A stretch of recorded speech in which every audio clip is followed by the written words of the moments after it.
Giant Voice, the official podcast of the United States Navy's largest overseas installation, Commander Fleet Activities, Yokosuka. All the information you need to succeed as a forward deployed sailor in Japan. Each week, we tackle one topic and speak to experts who can answer some of your most frequently asked questions.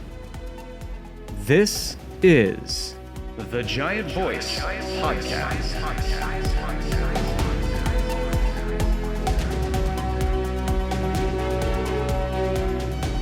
Welcome back to the Giant Voice Podcast. My name is MC2 Connor Hotelling, and today we'll be kicking off the episode with today's guest, Lieutenant Commander Shane Beener. He's the head of N9, who, if you don't know, is in charge of tons of stuff around CFAY, most notably in charge of Fleet and Family, Housing, and MWR. Before we get into the interview, I just wanted to ask the audience to reach out to us if you have any ideas for episodes or questions you might need answered. Email us at yokosukareport@gmail.com. All right, now let's get into the episode. So we can just sort of jump right into it, sir. Before we do, though, you just to make sure, you're the department head of N9? Correct. Right now, I'm acting department head for N9. Okay, Correct. got it. And can you tell me a little bit about what N9 does? Yeah, sure. So my name's Lieutenant Commander Shane Beener. I'm the acting N9 for Fleet and Family Readiness as the Fleet and Family Readiness Director until a permanent replacement has come in. N9's really divvied up into three different departments, or divisions, I should say. N91 is the Family Readiness Department led by Stephanie Verducci. N92 is MWR, which is led by Marissa Johnson. And then N93 is Housing, which is unaccompanied housing and family housing. That's led by Esteban Abreu. Okay, cool. Just a heads up, we're probably not going to talk a ton about housing because I think we're having housing on next week. And real quick, could you try to maybe adjust the microphone a little bit? You got to speak kind of closely into it. I got you, like this. Yeah, perfect. Okay, perfect. Okay, so, yeah, sir, tell me about yourself. Yeah, so been in the Navy about 25 years. I came in 1998. I started off as an enlisted submariner, sonar tech, and then started going to school, I guess, after about 2 years in the Navy. I started going to school at night and knocking out some education. Got picked up for officer candidate school in 2008. I was a first class teaching on shore duty up in Bangor, Washington at the sub base there. Got picked up and became a SWO. And for the last 15 years, I've been a surface warfare officer. But since 2016, I've lived abroad. So I've lived in Yokosuka from 16 to 18. Really? And then, really, it's been a pretty good journey. And then 18 to 20 in Bahrain. Came back down to Japan, 20 to 22 in Sasebo. And then I've been up here in Yokosuka again for my second time starting in May. Wow, so this isn't your first time here in Japan? No. So my family, we've kind of grown up in Japan. I came here with a 3-year-old and a 10-month-old. I now have a 10-year-old, a 7-year-old, and a 5-year-old here. So one kid was born here. The family's kind of grown up in Japan. Oh, that's great. What's your favorite part so far? You like culture, Yeah, I would say, culturally, I really like the orderliness of it. It's safe, it's clean. I don't worry about, like, my kids, either off base or on base for the most part. So we just kind of like how everybody is civic-minded and community-minded first, and not as much, I'm going to do what's best for me, I'm going to do what's best for everybody. So right. I like that aspect. So can you tell me a little bit about what we're talking about here today? Yeah, so we're going to hold off on a lot of the family and unaccompanied housing stuff until next week, where Esteban's going to come on board and come in here and talk about that stuff. But what we can talk about, what I want to talk about, is some N92, which is the MWR things we have coming up for this next month in November and December, and then also some things that we're going to be doing as far as the family readiness stuff. So we'll start off with N91, which is Family Readiness, led by Stephanie Vidari up in the Community Resource Center. So AOB holiday schedule. So as we come close to the holiday, if anybody has family, friends, shipmates that are transferring in, or maybe some people from your command that are transferring in here, AOB schedule is going to be a little bit different. So Thanksgiving week, it's going to just be Monday through Wednesday. Christmas and New Year's weeks, there'll be no AOB. And then the first AOB of the new year will be the week of January 10th. That's the first time we'll hold the in-person session. There's no more virtual AOB. Really? Yeah, really. It's all, we've shifted back. COVID is a thing of the past. We're moving forward, 100% foot on the gas pedal, trying to get back to operations as normal so we can go back to living a normal life. So the first full week of AOB in person in the new year will be the week of January 10th. Now here's the big change, and this is going to impact a lot of people. Safe Talk, which is a CNO initiative, it's a suicide prevention talk, and it's a requirement for all active duty sailors to attend. So we're actually going to, in the short term, I think it might frustrate some of the commands a little bit. In long term, though, XOs, we're going to be helping you out with your training requirement. What's going to happen is, as new sailors process in, Safe Talk is now going to be added to AOB. So what does that do? That is a required 4-hour face-to-face conversation that has to happen. And we're going to have that conversation, and we're going to hold that Safe Talk requirement, the Friday portions of the AOB. So Friday's going to be added on to AOB. So no longer will we be doing the driving portion on Thursday and then you're done. Friday morning, if you're active duty, from 08 to 12, you're going to be going through Safe Talk. And that's a requirement, and you'll get your AOB ICR certification after you've accomplished that. Now, that takes the burden off the ship, trying to figure out how to schedule that on board the ship or when they're going to be able to get that done. We're going to do that for you. So, but when your sailor gets done with AOB ICR, they're going to be completely done with that. If they've already completed it, just bring your certification demonstrating that you've completed AOB ICR. Common sense applies, no problem. You don't have to attend the class a second time. But if you haven't attended it and you're an active duty uniform member, you'll be required to do that. And the first time that's going to start is November 18th. So in about 2 weeks from now, that's going to kick off, and you can anticipate that there's going to be that AOB ICR is going to be a full 5 days of a week. All right, sir. And what do you think some of the benefits are of hosting AOB in person?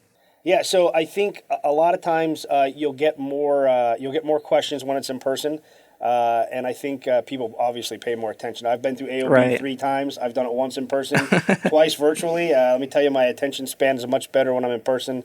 I don't have the kids distracting me at home as I'm sitting there watching, or in the hotel room when I'm in quarantine back in Saspo. So I think in person it allows some more of that one-on-one engagement. It also makes it a little bit more of a personal experience where we can tailor what we're doing. What answers, we can kind of read the room. You can see kind of what the hot topics are for that particular class and maybe steer some of the conversations in that direction. The most important thing, though, is when you're virtual, I think it makes it easier to get your driver's license, which everybody wants. And I think it's important for that trip to Kamakura for the first time.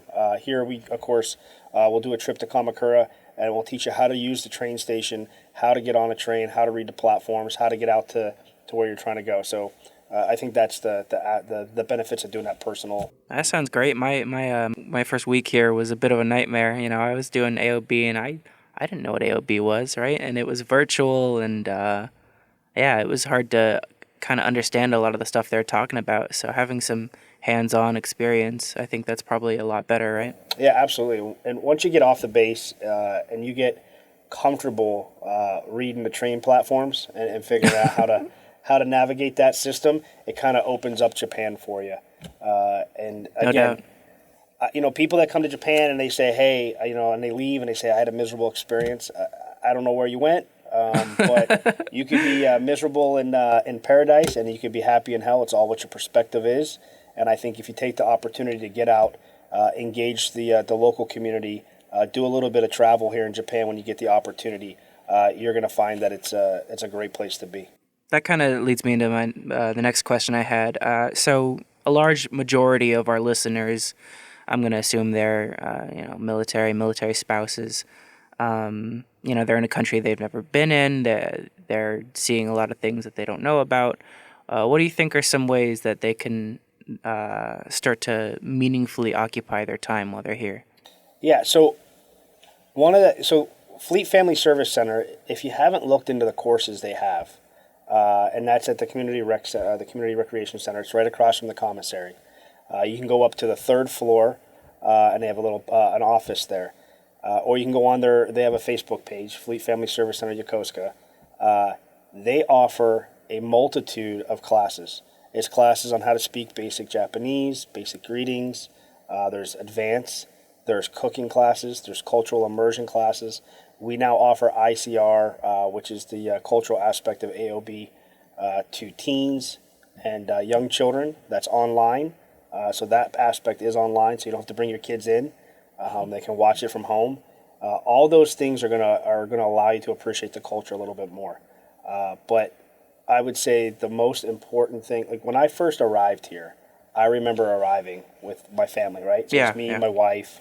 I had I think my daughter was 3. I had a son that was 10 months old, and you step off and you can't read anything. It's overwhelming at first, right? It was a nightmare. Yeah, you're like, man, what am I going to do? How am I going to get... I thought I was screwed. Yeah, right? Yeah, you think you're done, right? Yeah, you think you're done. How am I going to get anywhere? I'm never going to survive this. And this was back in 2016 when there was a bunch of restrictions being placed on. 4th of July was canceled because of some issues down in Okinawa. And I just remember, and we got put into a Keigo. At first we were like, we don't want to live in a Keigo. That's not where we want to be. What a blessing in disguise that was. I live in a Keigo right now. It is same story. Yeah, same once we story. Once we got out there and spent some time, I was like, this is awesome. This is exactly where I wanted to be. But I would tell you the experience. So my wife bought a passport, not a passport stamp, like a stamp booklet, right? And if you go to all these shrines, you can find them in Google Maps. You get on a train, you go to these shrines, it gets you out of the house. You pay a couple $100, and they'll actually stamp this booklet that you have. I think you can buy the booklets at the shrines. Not all shrines do this, but many do. You can get the book stamped with the shrine's emblem or whatever their symbol is. And for us, we used that a lot to be able to travel around the area, and it gave us something to get out of the house to go do. So we went and did that. That was one thing that we could do ourselves on the weekend. We could drive. We took the train. We did all that stuff. For the train, we used the Hyperdia app. First year of it's free, and you basically put in what station you're at, what station you want to get off at, the time, and it'll tell you exactly where you need to go. The Google Maps will do the same thing, and that'll tell you what platform to go on. That'll make traveling a lot easier. So going and seeing the shrines is one thing. The other thing you can do, you can go down to ITT here on base. They're open Monday, Tuesday, Thursday, Friday, Saturday. Tons of tours down there. And we go ahead and you can go ahead and sign up for a tour down there. It's sponsored by MWR. Some of them are for kids, some are not for kids. It's a mixture. And they'll take you all over Japan. You'll get to see a bunch of stuff that way as well. And speaking of that, if you have feedback for tours that we don't offer or things that you do want, you want, sumo wrestling tickets, which I believe we have. But if you want more, or if you want more Baystar tickets for the Japanese baseball game, or the Japanese soccer team, local soccer team, if you want those things, please let us know. We are very, very responsive. We may not always operate quick. We are bureaucracy. We're listening. We are. Well, how can people get in touch with you? Yeah, so you can you obviously always you can do an ICE comment, of course, and we read those. I read every single one that comes across. Every single one that's submitted gets read. We have multiple Facebook pages. We have MWR Happenings. We have NWR Yokosuka. That's the athletic side of it. We have the Fleet Family Service Center page. Now, I have an older daughter who's in college. She says old people have Facebook. Nobody has Facebook anymore. They're all on this TikTok thing. Which I don't go do. But you can also, on those pages, it'll have emails. You can also, again, a great point of contact. Go to that community recreation center. It's the libraries on the first floor. I'm sure you're all familiar with the building. Second floor is being used by Kinnick High School. But that third floor, as soon as you step off the elevator on your left, the community recreation center desk is there. It's manned by some amazing young ladies in there. They do a great job supporting the community, and if they don't have the answer, they will help you get to the right person. Awesome, thank you. And maybe switch gears a little bit here. We talked about how people can occupy their time here and stuff like that. What about job opportunities on base? Yeah, okay. So I got to tell you guys, we need you. we need employees. We have all sorts of jobs out there. There's a couple jobs that are opening up that are higher profile, and they're like the Officer Club management job should be opening up here in the spring. The Club Alliance needs a manager. There's a whole bunch of jobs opening up in the Fleet Recreation Center. Those type of jobs, outdoor recreation director. There is a ton of jobs that are open. CYP. We want to be able to increase how much childcare we can provide. We can only do that if we have workers to do that. So right now, I'm about 40 workers short to be fully staffed in my CYP. 40 workers? About 40 workers short. So CDCs and SACs, the school-age care centers, and the CDCs, we're down about 40 people. So if we can get anybody that wants to work, we're willing to entertain your resume. Please go ahead and submit that. If it's a lot of those jobs too, it's a they call it NAF3. So if it's an NF3 grade and below, it is mandated that if you are minimally qualified, right, and you are a active duty spouse, you get preferential treatment to get hired. Really? We will train you up. We'll get you to where you need to be. And here's the most amazing thing: you come into the door into our program, you start working in the N9 world. We are at every installation. So as your spouse transfers, your job can transfer as well, right? So let's say you start here in childcare and you're working at the CDC, and 2 years from now, your spouse gets orders to Virginia. They've got CDCs in Virginia, right? So this is a great opportunity and a great way for you to have a career. That's the hard thing. I'm married. My wife has tried to have a career, and it's hard when we're moving so often. But this is a great way for you to work in the organization that will allow you to transfer with your husband or your wife or your spouse. But it also it allows you to give back to the community, right? Like, this is my community.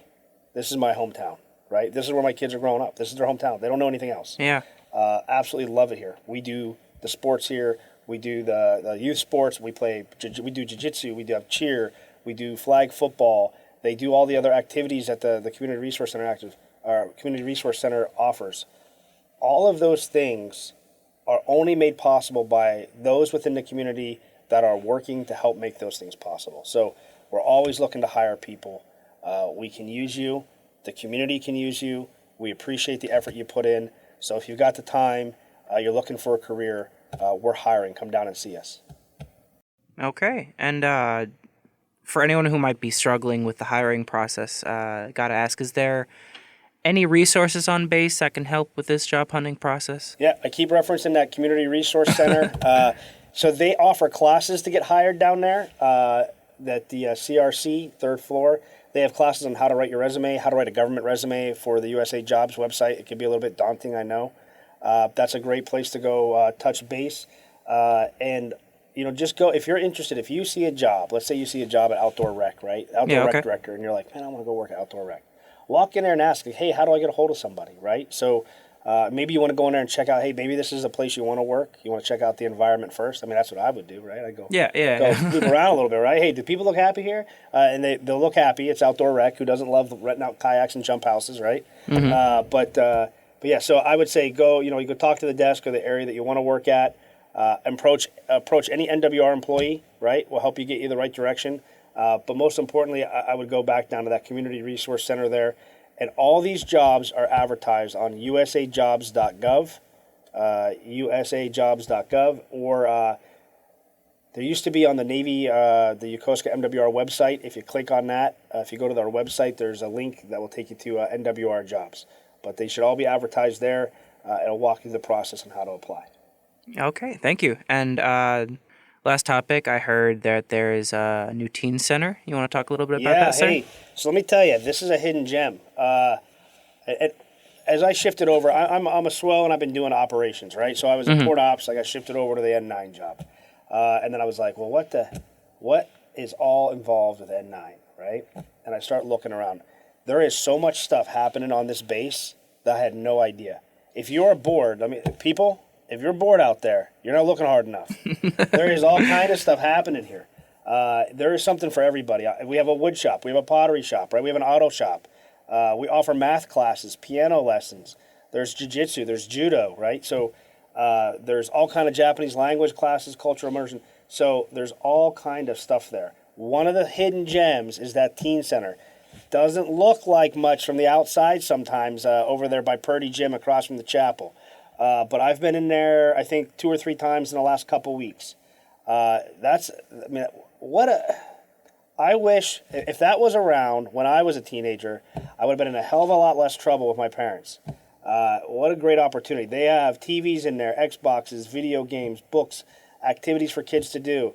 When I walked in there, there was a ton of teenage kids kind of hanging out, just shooting the bull and doing what teenage kids do, but in a safe environment. And parents can drop them off, pick them up. It's staffed. We have people there to help facilitate whatever they want to do, make sure that nothing, everything's safe and it's a safe environment. And then there's also, it's open to tweens too, so 10 to 12. So you have those 10 to 12-year-old kids. I have a 10-year-old daughter. If I was in the States, I wouldn't let her out of my sight. But here, we're safe on the base. She gets to go down to the library and stuff like that. This is a perfect place for those 10 to 12-year-old kids that you have. They're wanting a little bit of taste of freedom. They're starting to get to that age where they're like, Mom, I'm good. Dad, I'm good. This would be a great place for them to go, have that freedom. It's safe, and it's a lot of activities. You sold me. How would you get your kid in if you wanted to do it? Yeah, just go down there. Really? Go down there. Yep, just go down. There's always room for more. So just park at the Purdy Gym if there's parking down there. Hopefully it's not football practice on a Friday night. It's kind of packed.